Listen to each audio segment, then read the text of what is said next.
Olá pessoal, eu sou o Edgar. Bom, seja bem-vindo a esse treinamento Fundamentos de Docker, certo? Então esse aqui vai ser um treinamento o mais hands-on possível, que a gente vai tentar entregar para vocês realmente para que o Docker ele existe, como ele funciona, como é que ele pode ser instalado, como é que ele pode ser utilizado, os benefícios dele. Então, sem delongas, vamos lá aqui já para o capítulo 1. Então vamos fazer uma pequena introdução para o Docker, né? Então assim, essa imagem aqui é bem interessante, porque o Docker é uma ferramenta open source, né, que basicamente o que acontece? Se a gente for pegar a analogia aí das empresas, né, que de transporte precisavam aí, então, tinham os seguintes desafios, né, ou seja, como transportar diferentes incompatíveis mercadorias, né, de um lado para o outro, né, como alimentos, produtos, químicos, vidro e tijolo. Como é que esses quatro caras aí poderiam, né, fazer parte aí de um transporte, sendo que bom, são materiais totalmente diferentes e compatíveis, um de repente pode estragar o outro, como é que isso aí poderia acontecer, né? E aí a indústria de transporte criou um conceito, né? Assim, de tentar criar de repente ali uma caixa, né? Que a gente acaba dando o nome de containers, que você consegue ali dentro transportar o que você quiser, sendo que aí você tem ali as, é, as medidas para evitar que balance, evitar que de repente ali um produto que está dentro de container, por exemplo, atrapalhe o produto estar num outro container. Eu achei essa explicação aqui super didática e eu estou aqui compartilhando com vocês, tá ok? Bom, e aí, basicamente, é o mesmo problema a gente tem aqui quando a gente fala de software, né? Então, ou seja, a gente que está aí no mercado há um certo tempo viu várias maneiras, né, de instalar e levar software. Eu posso falar para vocês aí que eu sou da época ainda que a gente ia instalar os softwares usando disquete, então, ou seja, vários disquetes para poder fazer a instalação de um software ali, ainda no modelo desktop, ainda que era lá do servidor, ainda assim tinha um monte de disquete, ou seja, o negócio era bem difícil. Hoje em dia, realmente o mundo é muito mais fácil. Então, quando a gente desenvolve um aplicativo, a gente tem que pensar como é que a gente empacota esse aplicativo de forma que ele funcione e evite um pouco, né, o famoso works in my machine, né? Então, ou seja, tem muito esse hoje em dia com o advento de nuvem, de aplicação distribuída e tudo mais, cada vez mais a gente tem que pensar que o computador, né, ele pode estar em qualquer lugar, né? Então, ou seja, tinha uma frase na Sana que falava que como é que era, esqueci, me falhou agora, que era a rede é tudo, né? Mais ou menos isso, the network is everything, né? Que era um slogan que tinha na Sun, porque realmente hoje em dia tudo está na rede, né? Então a gente tem que tentar pensar nisso.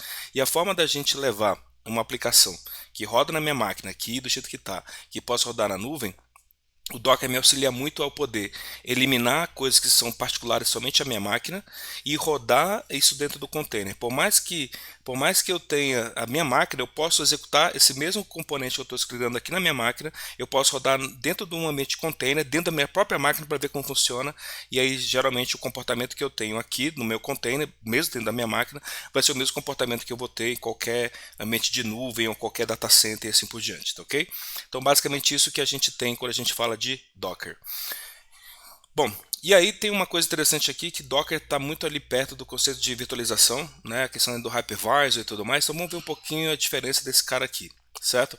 Então aqui a gente tem basicamente como que esse cara aqui funciona, né? Então uma das coisas interessantes que a gente tem aqui, ó, eu posso ter infraestrutura, né, o nosso sistema operacional, né, hospedeiro, e eu tenho aqui o Docker já sendo executado de forma bem interessante, certo? Porém, eu posso ter o Docker também rodando dentro do hypervisor, certo? Aqui, né, se eu tirar, por exemplo, se eu colocar aqui em cima do meu sistema operacional, colocar uma camada hypervisor, o meu virtualizador, eu posso até rodar virtualização desde virtualização, né? Então posso aqui ter o meu guest OS dentro do meu hypervisor, dentro dele rodar o Docker e assim você pode ver aqui vários outros elementos aqui meio que análogos, né? Existem várias ferramentas muito legais que permitem, né, a gente otimizar o funcionamento da máquina como um todo, dos recursos como um todo. Eu acredito que o Docker realmente ele veio aí ele trouxe um formato e uma maneira de criar esse tipo de solução de uma forma muito simples. Então, mesmo com o hypervisor ali, a gente pode ter, de novo, sistema operacional em cima do hypervisor, em cima do sistema operacional, o Docker, e eu posso ali, dependendo do que eu esteja fazendo, até ter Docker dentro de Docker. Então, realmente é um conceito muito interessante, né, que a gente tem aí, muito além da virtualização simples, né, de como a gente vê hoje em dia. Para os mais saudosos, quem lembrar aí do Solaris, o Solaris tinha um conceito parecido. Esqueci agora qual era o nome, não lembro agora se era clusters ou containers, o nome da tecnologia, mas eu lembro que no Solaris tinha um negócio já parecido com virtualização. Na verdade era o início dos containers. Na verdade, assim, a questão do Docker popularizou algo que já existia há muito tempo, mas realmente tornou isso algo muito mais palatável para todo mundo, tornou isso aí popularizou, democratizou o acesso a essas tecnologias que antes eram aí um pouco mais rebuscadas, e trouxe isso aí para o usuário comum, né? Como diria ali um grande apresentador de rádio, né? Para o afegão médio. Então essa é a nossa ideia aqui do uso do Docker. Porém, quando a gente fala de containers, a gente não pode limitar somente a Docker, né? Porque Docker virou, parece, né, a época que a gente chamava assim, pega ali uma água ali no meu prosdóximo, né? Ou seja, virou nome prosdóximo, que a marca acabou virando o sinônimo da geladeira. Então tem gente que fala assim, tudo é Docker, container então é Docker. Não necessariamente. Existem Docker, né? Tem uma empresa por trás do Docker, tem o formato Docker, mas existem outras formas, outros modelos de trabalhar com containers que são ali análogos, são tão bons quanto o Docker, certo? Que a gente pode citar aqui os exemplos como o Podman, o LCX e o OpenVZ, certo? O Podman ele é muito interessante porque ele basicamente ele tem os mesmos comandos do Docker. Eu confesso que eu utilizo pouco o Podman, mas assim, se você sabe Docker, você automaticamente meio que já sabe o Podman. Eu sei que ele tem algumas coisas a mais que o Docker tem, mas assim, o que é interessante é que desse curso que você aprender aqui, você vai conseguir usar tanto com Docker quanto com Podman, e também vai te dar a ideia para você também usar isso aqui em outros ambientes, em outras soluções que você vai usar aí containers na sua vida, tenho certeza absoluta, tá ok? E aqui esse aqui é o último slide desse primeiro capítulo. Por que você precisa do Docker? Então, a gente poderia colocar uma lista gigantesca aqui, mas eu vou colocar aqui alguns pontos interessantes.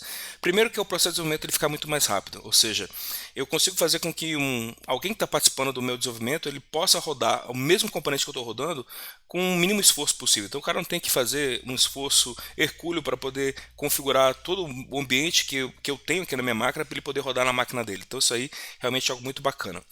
A questão de encapsular, né, os aplicativos, ou seja, eu criar uma distribuição, um pacotinho ali, e quem rodar aquilo ali, independente da máquina, independente do ambiente, vai ter o mesmo funcionamento que a gente tem se fosse na nossa máquina. Que é a questão do comportamento, né? Então, ou seja, a gente poder rodar numa máquina da nuvem, mas assim, esperar o comportamento lá na nuvem o mesmo que acontece aqui no nosso computador local. Então isso aqui é um negócio também que é muito bacana. Monitorar é muito fácil, né, porque você tem ali um monte de comunicações, tem um monte de trace, um monte de ferramentas que permitem a gente aí realmente poder monitorar de uma forma interessante essa questão de como que os containers eles executam, como que um nasce, um outro que morre e o outro que é basicamente instanciado para poder substituir um outro, ou tem um auto-scaling, e aí a gente vai ver isso um pouco mais lá na frente. E isso é muito fácil então de escalar, né? Então, seja, e aí todos esses benefícios aqui, eles são fundamentais para quando a gente pensa numa arquitetura orientada a microserviços, né? Então, assim, de novo, né? A indústria ela cria conceitos e ela vai evoluindo à medida que o tempo vai passando. Então, a gente viveu aí a era de arquitetura orientada a serviço, né? E hoje a gente tem muito mais a questão de microserviços, que a gente basicamente, para resumir, né, esse modelo arquitetural, a gente quebra as funcionalidades ali em pequenas composições que podem ser compostas ou até mesmo microserviços ou macroserviços, depende da forma como você queira levar isso aí dentro da sua organização, mas sendo micro ou macro, né, serviço, a forma mais interessante de você poder distribuir, poder executar esse tipo de solução de componente com certeza através de containers. Então, o grande motivo da gente ter criado esse curso aqui é para ensinar as pessoas a realmente a democratizar ainda mais. O Docker já é super conhecido, mas ajudar ainda mais as pessoas a conhecerem esse mundo de containers e entrar nesse mundo através do Docker, tá ok? Então a gente acabou esse primeiro capítulo, vamos aqui para o segundo capítulo, que vai ser bem prático e bem interessante.